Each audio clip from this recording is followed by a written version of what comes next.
여러분 반갑습니다. 김덕기입니다. 자, 드디어 진짜 종강입니다. 그래서 챕터 8, 8단원 종강입니다. 법교 또 여러분 강의 들으시면서 의외로 외울 게 많다. 숫자가 많이 나온다. 외울 숫자가. 뭐 이런 분들 계실 겁니다. 어려운디? 교수님은 쉽다겠는데 어려운디? 이런 분들 계시고요. 특히 우리 시험을 보는 분들 여성분들이 많습니다. 여성분들은 이 본능적으로 이 법을 싫어해요. 법을 싫어해요. 하여튼 남성분들도 싫어하지만 남성들보다는 여성분들이 더 싫어하는 것 같아요. 법.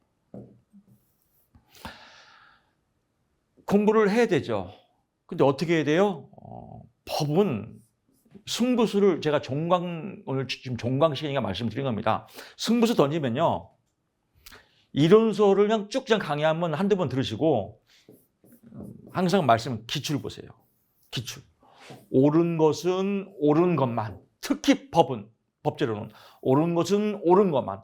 틀린 것은 틀린 것만. 왜 틀리는지 확인하고 이 박자로 가세요. 옳은 것은 옳은 것만. 틀린 것은 틀린 것만. 왜 틀렸는지 확인하고 요 박자만 맞아도 패치교도 60은 넘습니다.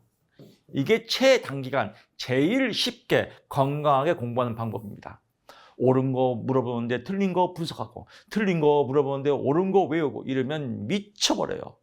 지네처럼 아주 인지가 돌아버려요. 그래서 특히 법제론, 법은 옳은 것은 옳은 것만, 틀린 것은 틀린 것만, 틀린 것은 왜 틀린지 확인하고 그 3박자 기출만 맞아도 60은 넘는다. 이렇게 아름답게 인지를 명쾌하게 정리하세요. 이거 신경 쓰다가 나머지 아주 짜증나서 못합니다. 그래서 버릴 건 버리고 자를 건 자르세요. 그래서 좋다, 어렵다, 100점 중에 40점 잘라서 버리자, 60만 맞자, 가볍게 라고 생각하시면 의외로 마음이 편해집니다. 영유아법, 영유아 보육법 갑니다. 영유아 보육법이죠. 6세 미만의 취약전 아동. 시험 문제 7세로 나옵니다. 7세가 아니라 6세. 이런 거 맞히면 돼요. 쉽게요. 쭉 나오고요. 보호자, 친권자, 후견인 그 밖의 자로서 영유아를 사실상 보호하고 있는 자를 말한다라고 보고요. 보육 실태, 보건복지부 장관은 이 법이 적절한 시행을 해서 영유아 보육법은 누구 관할해요? 보건복지부 장관이다. 실태 조사는 3년마다다. 이 시험 문제입니다. 그래서 이렇게 포인트 잡으시면 될 것 같습니다. 어린이집 갑니다. 국공립 어린이집 뭐 쭉쭉 나옵니다. 라고 하는데요. 국공립 어린이집은 국가나 지방자치단체가 국공립 어린이집을 설치 운영한다. 그래서 국공립 어린이집이 왜 어린이집을 설치 운영하는 자는 국공립 어린이집 왜요? 왜? 시장, 군수, 구청장의 인가를 받아야 된다. 그래서 인가입니다. 이게 시험 문제입니다. 인가. 허가도 아니고 신고도 아니고 인가를 받는다. 인가가 시험 문제입니다. 국공립 어린이집 왜입니다. 라고 보시고요. 보육정책조정위원회 갑니다. 정책위원회. 보통 정책위원회, 조정위원회, 정책조정위원회 나오면 대부분이 국무총리 소속입니다. 대통령 소속이 아니라 국무총리 소속이다. 정책조정 나오면 국무총리 소속이다. 라고 보시고요. 보육정책위원회는 위원장 1명을 포함해서 12명 이내의 위원으로 구성한다. 라고 보면 될 것 같습니다. 보육정책위원회 쭉쭉 나옵니다. 우선 제공 쭉쭉 나오고요. 입양특례법, 아동, 18세 미만인 사람을 말한다. 아동은요, 요 보호아동, 아동법칙에 따른 보호대상 아동을 말한다라고 보고요. 쭉 내려가면요. 아동 입양의 원칙, 말장난이에요. 말장난이 조심해야 됩니다. 입양은 아동의 이익을 최우선으로 대독한다. 아동의 이익입니다. 시험 문제는 입양은 아동 및 양부모의 이익을 또는 아동 및 부모의 이익을 이렇게 나옵니다. 그래서 아동 및 부모가 아니라 아동의 이익이다라고 보시면 될 것 같고요. 입양의 날, 건전한 입양 문화 정착과 국내 입양의 활성화를 위해서 5월 11일 입양의 날이다라고 보면 될 것 같고요. 입양의 날부터 일주일을 입양 주간으로 한다. 입양의 날부터 일주일입니다.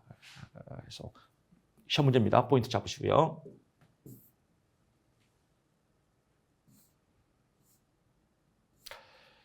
자, 쭉쭉 갑니다.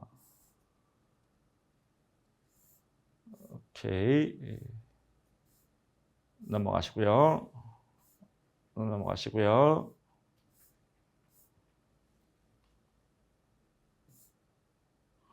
입양의 동의입니다. 아동을 양자로 하려는 친생부모의 동의를 받아야 한다. 친생부모의 동의를 받아야 한다. 다만 친생부모가 친권상실의 선고를 받는 경우 친생부모의 소재불명 등의 사유로 동의를 받을 수 없는 경우는 그러하지 아니하다. 기본적으로는 동의를 받아야 한다라고 보고요. 친생부모가 사유로 인해서 입양의 동의를 할 수 없는 경우에는 후견인의 동의를 받아야 한다라고 보고요. 13세 이상 아동을 입양하고자 할 때는 동의권자의 동의 외에 입양할 아동의 동의도 받아야 된다. 그래서 동의는 허가가 있기 전에는 처리할 수 있다라고 보고요. 15세에서 법이 변경됐습니다. 15세 이상이 아닙니다. 15세 이상 변경됐습니다. 15세 이상이 아니라 13세 이상 아동의 동의를 받아야 한다라고 보고요. 입양의 동의 요건도 시험 문제입니다. 입양 동의는 아동의 출생일부터 일주일이 지난 후에 이루어져야 한다. 입양 동의의 대가로 금전 또는 재산상의 이익, 그 밖에 반대 급부를 주고받거나 주고받을 것을 약속해서는 아니 된다. 이것도 법 개정됐습니다. 입양의 동의는 아동의 출생일부터 이렇게 나옵니다. 출생일부터가 아니라 출생일부터 일주일이 지난 후입니다. 그래서 이거 출생일부터가 아니라 일주일이 지난 후이다. 포인트 잡으시고요. 이런 법이 개정된 문제들이 시험에 잘 나옵니다.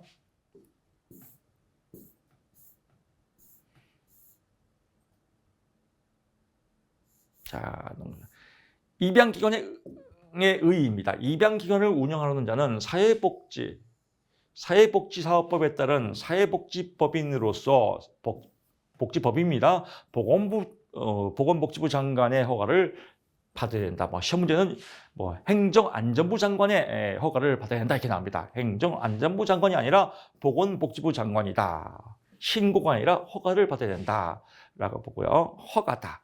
입양기관 허가라고 포인트 잡으시면 될 것 같습니다.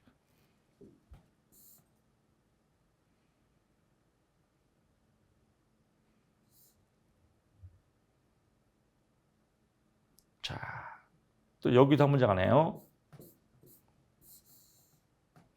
입양기관의 의무입니다. 입양기관의 장은 입양 의뢰된 사람의 권익을 보호하고 그 부분을 알 수 없는 경우에는 부모 등 직계 존속을 찾아가 노력을 다해야 하며 입양을 알선할 때 그 양친이 될 사람에 대해서 양친이 될 자격 등 사실을 조사하여야 한다 이겁니다. 필수사항입니다. must. 조사하여야 한다. 조사할 수 있다 그러면 땡입니다. 조사할 수 있다가 아니라 조사하여야 한다. 의무다. 라고 보시고요.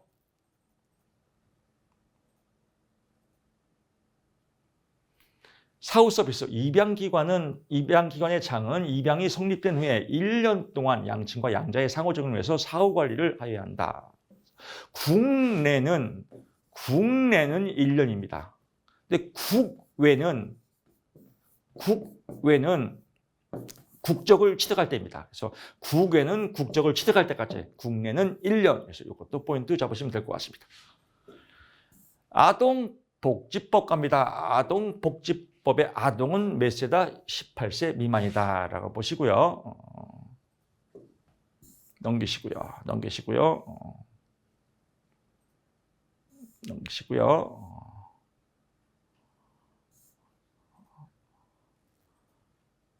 여기도 마찬가지고요. 정책조정위원회에 나오면 어디 소속이다? 국무총리 소속이다라고 보면 될 것 같습니다.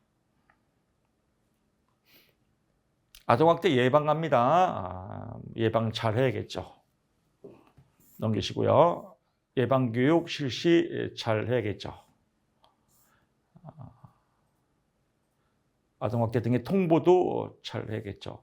아동학대 등의 통보, 사법경찰 관리는 아동 사망 및 상해 사건, 가족폭력 사건 등에 관한 직무를 행하는 경우 아동학대가 있었다고 의심할 만한 사유가 있는 때에는 아동보호 전문기관, 어디에요? 아동보호전문기관에 그 사실을 통보해야 한다. 시군구 구청장이 아니라 아동보호전문기관입니다. 그래서 포인트 잡으시고요. 아동 관련 기관의 취업 제한입니다. 그래서 취업 제한 쫙 나오면 취업 제한 나오면 답이 10년을 초과하지 못한다. 그래서 10년 취업 제한에 10년을 초과하지 못한다. 그래서 10년 아동 관련 취업 제한 10년 찌찌뽕라고 보시면 될 것 같습니다. 아동학대 범죄의 처벌에 대한 특례법입니다. 그래서 쭉쭉 나옵니다. 아동학대 범죄 신고 의미 답이 누구든지예요. 누구든지 아동학대 범죄를 알게 된 경우에는 그 의심인 경우에 아동보호전문기관에 수사기관에 신고할 수 있다라고 하고 누구든지입니다.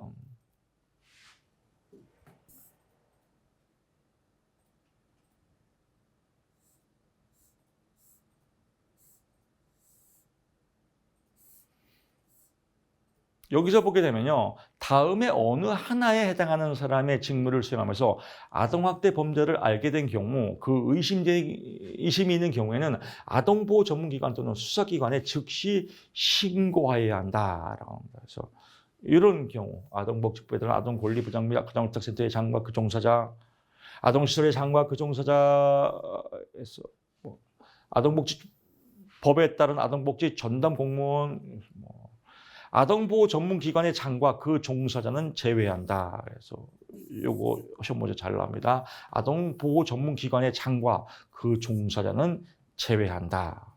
라고 보면 될 것 같고요. 청소년 기본법 갑니다.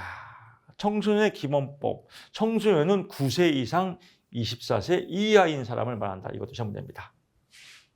라고 보고요. 넘기시고요. 이 법은 청소년 육성에 관하여 다른 법률보다 우선하여 적용한다. 우선 적용이다. 라고 보고요. 청소년 복지지원법의 개요 쭉쭉 넘어갑니다. 청소년 쉼터, 자립지원관, 치료재활센터, 복지지원센터 다 청소년 복지시설입니다. 넘어가고요. 노인 및 장애 관련법 넘기고요. 노인 주거복지시설입니다. 노인 주거복지시설에는 양로시설, 노인 공동생활시설, 노인 복지주택 그래서 이 세 가지를 주거복지고요. 노인 의료복지, 그래서 요양 나오면 의료복지다라고 보고요. 노인 복지관, 경로당, 노인 교실, 이건 노인 여가복지입니다. 여가복지. 그래서 여가복지시설 세 가지 노인복지관, 경로당, 노인교실이다. 이렇게 보시면 될 것 같습니다. 제가 노인복지시설 이거 많이 배웠죠? 방문 요양 서비스, 주야간 보호 서비스, 단기 보호 서비스, 방문 목욕 서비스, 그 맞게 서비스. 그래서 방문 요양입니다. 방문 의료 서비스 하면 안 됩니다. 방문 요양 서비스다라고 보고요. 단기 보호 서비스는 이거 보호니까 이거 재가급여가 아니라 시설급여 아니에요? 또 이런 분들 계십니다. 단기 보호는 재가급여, 재가 노인복지를 하다가 뭐 단기간에 잠깐 시설에 갔을 때 필요하다라고 할 때 단기 보호 서비스가 있습니다. 이 시설로 단기간에 안내하는 거. 그래서 이것도 재가 노인복지 서비스에 해당한다라고 보고요.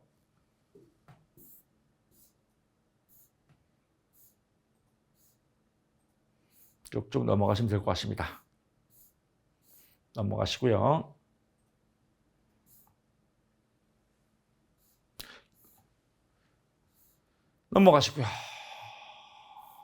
넘어가는 게 법은 제일 좋아요.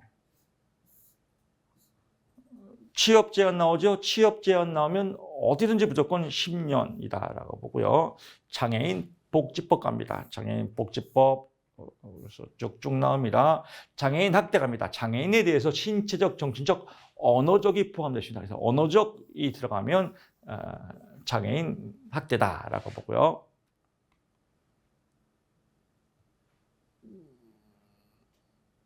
장애인 복지시설의 종류, 장애인 거주시설, 장애인 지역사회 재활시설, 장애인 직업재활시설, 장애인 의료재활시설. 그래서 아닌 게 답이겠죠. 그래서 이것도 포인트 잡아주시고요.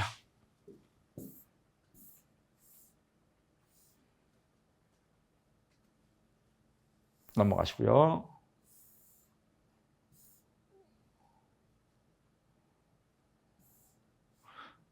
빨리 넘어가는 게 좋아요. 빨리 넘어가야 기출에서 집중하죠. 그래서 통과.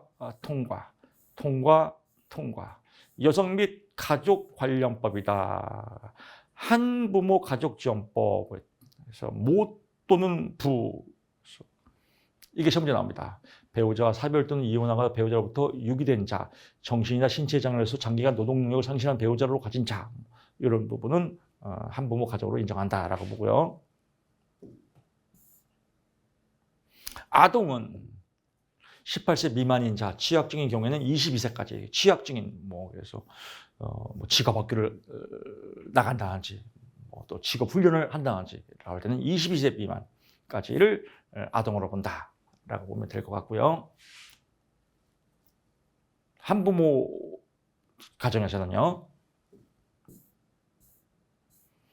복지급여 내용 쭉쭉 갑니다. 그래서 복지급여에 신청이 있으면 생계비, 아동교육비 지원, 아동양육비를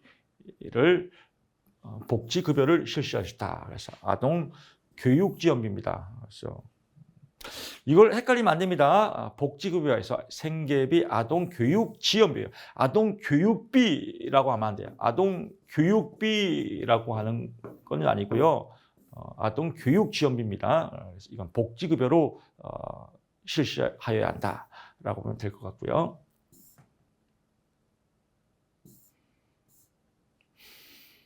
자, 다문화 가족지원법 갑니다. 청소년, 아동 청소년을 몇 세? 24세 이하인 사람을 다문화 가족에서는 아동 및 청소년이라고 한다. 24세 이하 보시고요.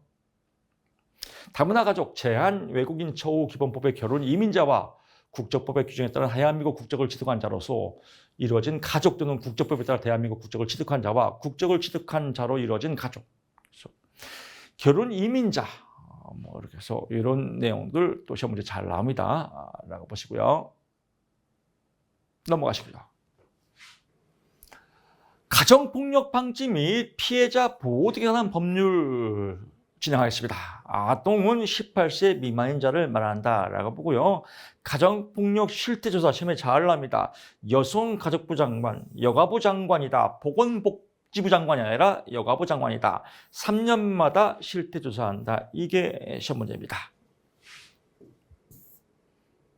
넘기시고요. 보호시설 갑니다. 보호시설의 종류입니다. 단기 보호시설, 장기 보호시설, 외국인 보호시설도 있습니다. 장애인 보호시설도 있다. 그래서 제가 왜 기출을 자꾸 많이 보라고 강조하냐면요.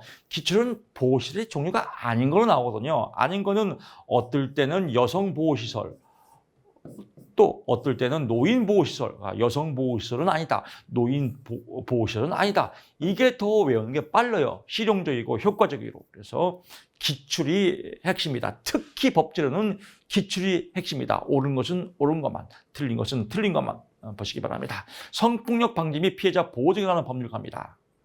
성폭력 실태 조사입니다.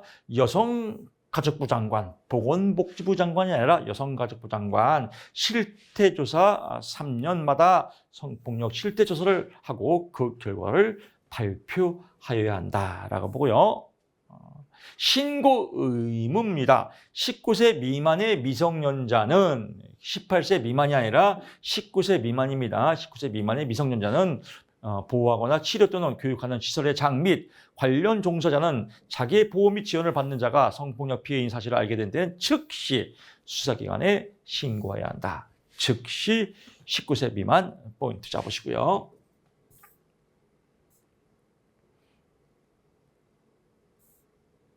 넘기시고요. 기타 사회복지 관련법, 정신건강증진입니다. 정신건강, 망상, 환각 쭉 나오죠. 그래서 읽어보시면 크게 어려울 거 없습니다. 정신건강 전문요원의 자격입니다. 정신건강 전문요원은 그 전문 분야의 정신건강 임상심의사, 정신건강 간호사, 정신건강 사회복지사로 구분한다. 그래서 시험 문제는 뭐 정신건강 의사 이렇게 나옵니다. 정신건강 의사는 아닙니다. 그래서 이렇게 포인트 잡으시면 될 것 같고요.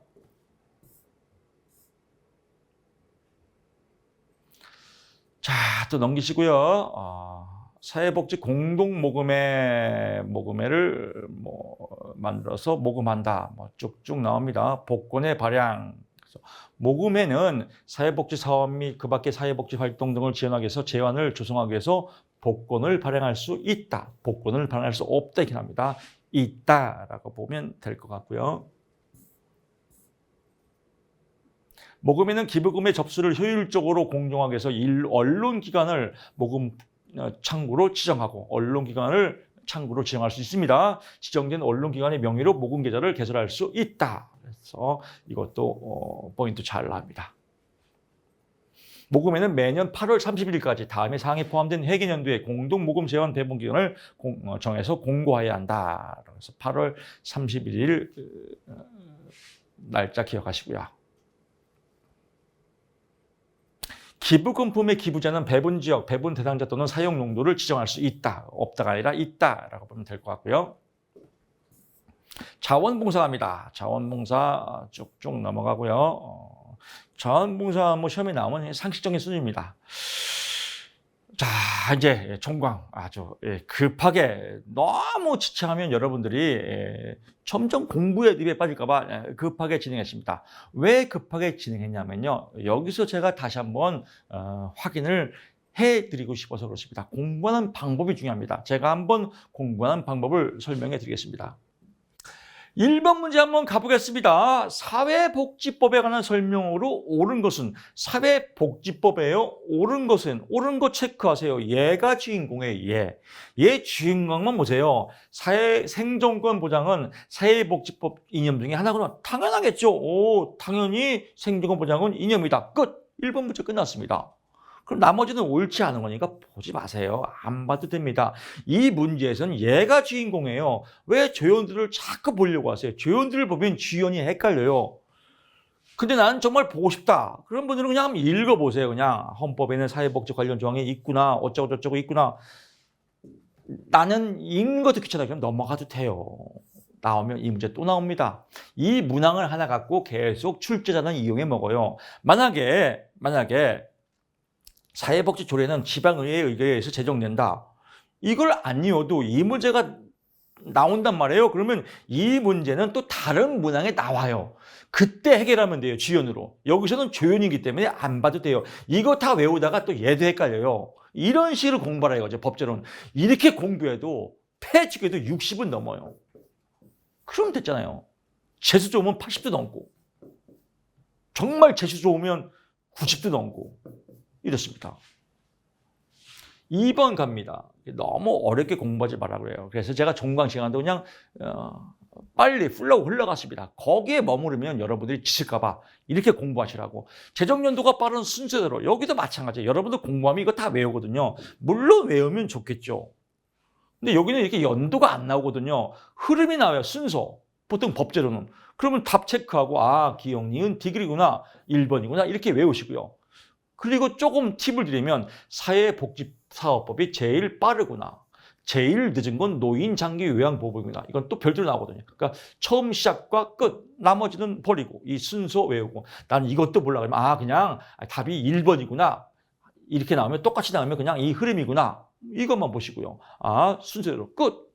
이렇게 공부하는 게 제일 빨라요. 왜? 법제로는 나오면 똑같이 나오거든요. 3번 보실게요. 사회복지사업법에 관한 설명으로 옳은 것은 옳은 거는 옳은 것만 부르겠죠. 5번이구나. 대통령이 정하는 경우를 제외하고 각 사회복지시설의 수용 인원은 300명을 초과하셨다. 사회복지사업법에서는 300명을 초과할 수 없구나. 답이 5번이구나. 끝. 나머지는 나는 모른다. 교수님이 몰라도 된다겠어. 만약에 사회복지법의 감사 임기 2년이면 연임할 수 없다. 이런 내용이 나와서 문제화시키다. 그러면 다른 문제에 나와요. 여기서는 틀린 거니까 틀린 걸 보면 더 헷갈리니까 볼 거 없다 이겁니다. 옳은 것만 보고요. 3번 문제 끝났죠. 4번 문제 갑니다. 아동복지법상 지역아동보호전문기관의 업무로 옳은 것을 모두 고르시오. 지역아동보호기관이에요. 기관이면 그냥 좋은 말이 다겠죠. 뭐 아동학대 신고 접수 현장 보호를 해야겠죠. 또 상담 치료도 해야겠죠. 교육 홍보도 해야겠죠. 사고를 해도 다 옳았구나. 오케이, 기억, 니은, 틱을 위해서 지역아동보호전문기관에 옳은 것을 못 옳으면 다 옳구나 라고 보면 돼요. 이걸 일일이 외울 필요가 없다는 겁니다. 이런 식으로 공부하면 법제령이 오히려 더 시간을 단축시키고 효율을 시킬 수 있습니다. 그래서 이런 식으로 공부를 반복적으로 정독보다는 다독으로 여러분 공부하시기 바랍니다. 자, 이상으로 법제론 마무리하겠습니다. 기출문제에서 여러분 찾아뵙겠습니다. 고맙습니다.